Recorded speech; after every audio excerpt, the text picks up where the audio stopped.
Je pense que nous arrivons au climax de l'histoire humaine. Or, pour ceux qui l'ignorent, le climax est un point maximum, un sommet sur une courbe évolutive. C'est-à-dire qu'après lui, on ne peut que redescendre.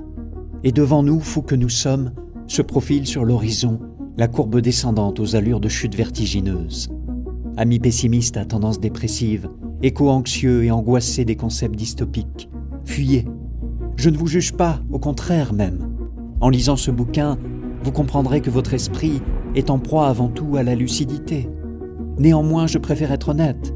Il ne s'agit pas ici de déployer une pensée promettant les arcs-en-ciel et les pluies de bonbons. L'histoire humaine a prouvé une chose. Toutes les civilisations ont connu une naissance, une apogée, un déclin et une extinction. Je crois aujourd'hui que nous venons de passer notre apogée. Nous arpentons les sentiers sournois d'un déclin qui ne s'assume pas et se cache. Mais tout n'est pas perdu pour autant. Comme disait un sage, on peut trouver le bonheur, même dans les moments les plus sombres. Il suffit de se souvenir d'allumer la lumière. Alors n'ayez crainte. L'objectif de mon livre n'est pas de vous pousser au suicide. Ne culpabilisez pas de vos inquiétudes. Vous n'avez choisi ni le lieu, ni l'endroit de votre naissance. Pour citer un autre grand sage, et répondre au fait que peut-être aurions-nous voulu autre chose, ailleurs, que rien de tout cela ne soit arrivé.